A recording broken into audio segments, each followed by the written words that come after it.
대한민국은 굉장히 혼돈스럽습니다만은 그래도 문화적으로는 굉장히 좋은 소식이 하나 방금 아제르바이잔 수도 바쿠에서 들려왔습니다. 세계 유네스코 무형유산위원회 회의가 열렸는데 인류 무형유산으로 대한민국의 김장문화가 등재됐다 그럽니다. 유네스코 인류 무형유산에 대한민국의 김장문화가 등재가 됐다고 합니다. 요즘 뭐 김장철이라서 김장 담그시는 분들 많으실 텐데 전 세계적인 인류 무형유산에 이 김장문화가 등재가 됐다는 반가운 소식이 들려왔다는 점 전해드립니다. 김치 맛있겠는데요. 자, 본론으로 가죠. 국정원 개혁특위의 구성 결의안 국회 본회의를 통과를 했습니다. 이제 공은 뭐 사실상 민주당 쪽으로 넘어간 게 아니냐 이런 생각마저도 듭니다. 그런데 국정원 고유의 대공수사 축소를 주장하고 있어서 안보를 또 약화시키는 그런 상황을 초래하진 않을지 우려의 목소리도 역시 높습니다. 관련해서 충남대 김종래 초빙 교수 모시고 자세한 내용 짚어봅니다. 안녕하세요. 안녕하십니까. 여야가 사자회담에서 이 국정원 개혁 특위와 같은 특위를 합의한 날 갑자기 장성택 실각 소식이 들려왔어요. 네. 우연일까요? 필연일까요?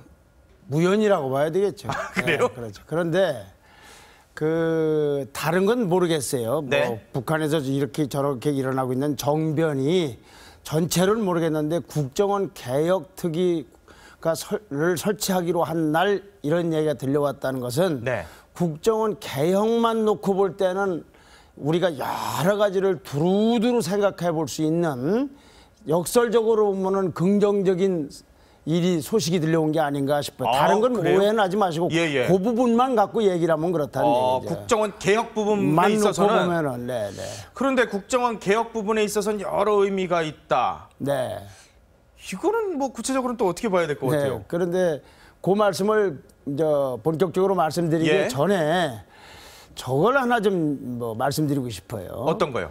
그날 장성택 실각설 혹은 숙청설에 대해서 민주당의 국회 정보위 간사인 정청래 의원이 혼자 국민을 향해서 발표를 해서 알고 있던 정부 당국자들 이외의 일반 국민은 그분이 입을 통해서 알게 됐어요. 맞아요. 또 그분이 외부 전문가한테 설명을 들어서 최용해가 주도했다는 해설까지 곁들인 소식을 듣게 됐어요. 맞아요. 한 대학 교수님의 의견까지. 네, 야, 이건 참 보통 일이 아니구나라는 생각이 좀 들었습니다. 그래요? 보통 일이 아닙니까? 아니, 북한에서 일어나는 정변은 중국이나 일본이나 어찌 보면 미국에서 그런 일이 생긴다 하더라도 그보다도 훨씬 더 우리에겐 심각한 문제입니다. 국가 안위에 관련된 문제 아닙니까? 더군다나 이 불안정한 정세 속에서 핵까지 갖고 있는 나라 아닙니까? 그런데 그거를 정부 당국자도 아니고 국회 정보위원장도 아니고 여야 정보위 간사도 아니고 야당 의원 입을 통해서 듣게 됐다. 이게 어떻게 정상적인 거? 국민들이 무슨 생각을 하겠습니까? 아, 그러네요. 지금 보니까 우리 국민들 일부에서는 정청래 의원이 통일부 장관이었나 이런 오해도 했다 그럴 정도였는데 자, 어떤 걸 느꼈을까요? 정청래 의원이 저렇게 야당 의원이 저를 얘기하는 저는 그걸 보면서 대한민국에는 안보도 야 따로 있고 야 따로 있구나라는 생각을 들었어요. 안보도 여야가 따로 있다. 최소한 정보위원장이 발표를 하거나 아니면 정부의 당국자가 발표하거나 아니면 여야가 함께 발표를 해야지. 그게 맞죠. 어째서 야당 의원 혼자 외부 전문가의 해설을 곁들여가며 발표를 하느냐고 얘기입니다. 그분 개인은 대단히 훌륭하신 분인지 모르지만 지금은 국정은 여당이 주도를 하고 있는 거 아닙니까? 그렇죠. 그러니까 여당 의원 혼자 하라는 것이 아니라 국민들 앞에 이것은 이렇게 얘기 들어보니까 이렇다고 해서 서로 보완을 한다든지 해서 그러나 우리 국회는 이렇게 대응을 잘할 테니 걱정하지 말라고 하는 것이 일반 국민에게 바라는 것이지 일부 황당무계한 종북주의자들 말고는 누가 이거를 다행스럽고 정청래 의원 대단한 분이라고 생각을 하겠습니까? 이건 특종이 아니에요. 특종할 일이 아니에요. 그렇죠. 네. 참 안타깝다는 생각이 듭니다. 그래서 안보에도 여와 야가 따로 있는 듯한 형국으로 보일 수도 그래서 있다. 그날 움직임을 예. 왜 이렇게 됐는가 하는 걸 여당 따로, 야당 따로, 국정원 따로, 통일부 따로를 전부 규명을 해야 됩니다. 도대체 국정원은 뭘 하는 곳이며 네. 왜 이런 일이 벌어졌으며 통일부는 뭐 또 통일부하고 국정원끼리도 또 달라요. 전망도 다르고. 예. 네. 아이고 네. 안타까운 현실이었는데 앞서 언급하셨던 국정원 개혁 특위, 국정원 개혁 네. 이 본론을 좀 얘기를 해주셔야 될 것 같은데 네. 먼저 민주당 입장이 궁금해요, 전 사실. 뭐 민주당은 하여튼 국정원을 하여튼 뭐 무력화를 한다고 할까, 권한을 축소한다고 할까, 뭐 여러 가지를 생각을 하겠죠. 예. 그런데 우리가 그걸 한번 생각을 해봐야 돼. 이번 일에서 보듯이 왜 이런 혼선이 생기고 지금도 무슨 소설을 쓰는 것처럼 하는 얘기들이 왜 나오냐면 기본적으로 정보가 없어서 그런 겁니다. 국정원의 대북 관련 활동에 관한 정보는 더 많이 공급을 하고 더 많이 생산을 할 수 있도록 제도적으로 그리고 예산상으로 뒷받침을 해줘야 됩니다. 언젠가 야당도 집권을 할 것이고 여당도 야당으로 돌아갈 겁니다. 그럼요. 다만 그동안 문제가 됐던 국내 판트에서 무슨 대선 개입 논란이 있다면 이거는 엄단을 하되 국정원 고유 기능은 그건 엄청나게 강화를 시켜야 된다는 걸 이번 사태를 통해서도 알지 않느냐 그러냐. 다만 거기는 어떤 책임자나 일부 종사자들이 그런 걸 빌미로 해서 탈선 행위를 하면 그건 제도의 문제가 아니라 사람의 문제 아닙니까? 그렇죠. 예를 들면 남재준 국정원장이 잘못했으면 그분을 해임하든지 파면하면 되는 거예요. 그렇죠. 제도로서 그걸 바꿨다는 보통 생각하는 문제가 나오지 않는다. 그럼요. 지금도 보십시오. 언론, 텔레비에 나와서 나오시는 분 보면 과거 자료 지금 정보가 확대되면서 거의 뭐 온갖 상상력 발휘 차원이지 진실을 누가 알고 있습니까? 그렇군요. 네. 그러니까 결국 그런 것들이 다 정보 부족 때문이다. 정보 부족 때문에. 원소스 부족. 네, 그런 코미디 같은 사례 하나를 한번 그래요? 보여드릴게요. 코미디 같은 사례. 자, 이게 10월 28일 날 북한이 억류하고 있는 남한 주민 6명을 판문점을 통해서 보내온다고 발표를 한 날이에요. 이제 넘어오기 전입니다. 인도적 쪽지를 강구했다. 대남 유화 제스처다. 이게 이제 우리나라 언론 경향신문이나 국민일보 등등 대부분의 신문이 이렇게 보도를 했어요. 그렇겠구나. 억류한 남한 사람을 판문점을 통해 보내니까 이건 뭐 개성공단을 뭘 잘해보자든가 이산가족 문제를 대처하든가 아주 상당히 대단한 상상력을 발휘하고 그랬죠. 막상 온 다음에 어떻게 됐는데 다음 신문 보시죠. 이게 조선일보 보도입니다. 알고 봤더니 부부 문제로 남편이 살해한 부인까지도 시체가 있고 모두 자진 월북해서 추정돼 조사했는데 활용 가치가 없다고 그래서 보냈다 이겁니다. 명분은 인도적인 차원이지만 활용 가치 없어서 돌려보낸 거예요. 자기들 밥 주기도 싫다는 거 아니에요, 결국. 이런 일들을 우리 한번 언론을 통해 보시면 김일성 사망했을 때 김정일이 주석직 언제 승계하나? 생일날 승계한다. 사망 1주년 때 사망한다. 내년 1월 1일 날 사망한다. 창군 기념일 날 사망한다. 하루도 틀리지 않은 날이 없었어요. 맞아요. 지금 돌아보니까 그러네요. 전부가 그렇대요. 그러니까 언론도 그렇고 텔레비에 나와서 여기 나오신 분도 아마 그럴 겁니다. 전부가 나와서 과거의 사례 현재 돌아다니는 일본 걸 우리가 쓰고 우리 걸 일본이 써면서 돌아다니는 정보 속에서 상상력을 발휘하고 있는 거예요. 시나리오. 시나리오. 왜 이러느냐. 그분들이 아니고. 부족한 게 아니에요. 정보가 없어서 그런 거예요. 정보가 없으니까 통일원 장관 따로 국정원 따로 여당 따로 야당 따로 오맹코 따로 김종래 따로 정부가 황당무계한 소설을 쓰고 있는 것이 이 북한 문제. 이런데 국정원을 무력화시킨다? 다른 나라 정보를 조리더라도 북한 문제는 역량을 훨씬 강화를 해야 된다 그 말씀이에요. 그러네요. 이것이 바로 증명합니다. 이게 10월 달에 있었던 일이에요. 지금도 혼란스러운데 만약에 국정원의 정보 기능이 떨어졌다. 그럼 대한민국 사회가 그냥 정신이 없겠구만요. 오히려 이럴지는 모르죠. 역설적으로 얘기하면 모르면 냉정해질지 모르죠. 어설프게 얼어서 상상력을 발휘하는 것보다는. 그러나 이건 역설적인 얘기니까 방송에서는 뭐 적절한 언어인지 뭐 제가 자진 처리하겠습니다만. 아니 근데 지금 혼동스러운 게요. 이때만 있는 게 아니라 지금 또 혼동스러운 게 장성택 실각설과 관련해서 지금 우리 국민들은 혼란스러워요. 그래서 이제 저는 사실은 뭐 애교 안보에 대해서는 사실상 문외한에 가깝기 때문에 뭐 이런 자리에서 이렇게 말씀드리는 것이 어찌 보면은 시청자에 대한 결례가 될지 모르나 대한민국 사람으로서 견해가 없을 수는 없는 거 아닙니까? 그렇겠죠. 교수님 견해는 어떤 거예요? 저는 보면 이런 생각이 들어요. 장성택에 있어서 고무부라는 걸 강조하는 것 같은 거.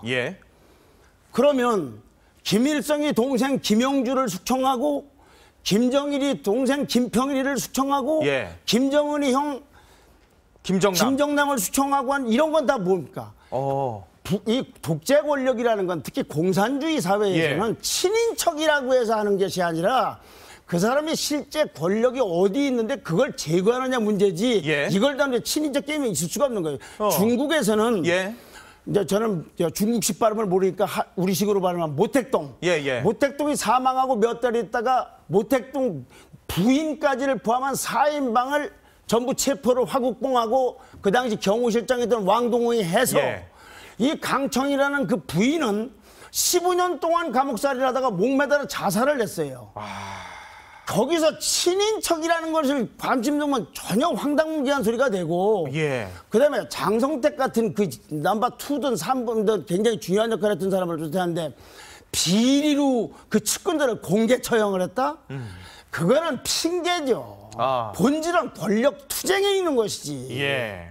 이런 것도 또 황당하고 또 이번에 누가 주도했냐는 것도 앞뒤가 안 맞고 맞아요. 또 뭐 중국에 정통한 사람을 했으니까 뭐 중국하고 전 관계가 좀 이상해질 것이다. 북한이란 나라가 중국하고 할 때는 장성택 있으나 없으나 그걸 하는데 쉽게 하느냐 빨리 하느냐 문제지 그게 무슨 문제가 되겠어요. 혈맹 관계인데. 그런 건 다 황당무계한 분석이라는 것이 문외한이지만은 저희 생각입니다. 교수님의 생각으로는 그러니까 이 상황들이 결국은 고모부라는 데 초점을 맞추고 있는 상황이 좀 황당무계하다. 다 이런 일이 있었는데 비리라든지 무슨 뭐 이런 거. 실각을 누가 주도했나 이거 가지고도 참 설왕설래해요. 자, 주도를 했을 때 이 주도는 실제로 공개 처형하는 행위를 한 사람의 소속이 어디냐가 아니라 누가 정말로 장성택을 계열을 숙청했느냐. 김정은이 그 했느냐. 결정을 한 의사의 주체가 누구냐. 대단히 죄송합니다만 신군부라는 용어를 한번 생각해 보십시오. 신군부. 제가 그 이상은 방송 때문에 말씀을 못 드리겠습니다만은 여기서 상식적으로 보면은 김정은이 주도를 했고 예를 들면 김원홍 국가안전보위부장이라든지 최용의 인민군 총참정치국장이라든지 이런 분들이 수단으로서 동원됐을 가능성이 제일 크겠죠. 결국은 김정은이. 그랬을 경우에는 이걸 뒷받침할 수 있는 건 자 이런 일과 관련돼서 우리가 알 수 있는 것은 제 발언이나 어맹커의 주장이 아니라 북한 노동신문 아닙니까?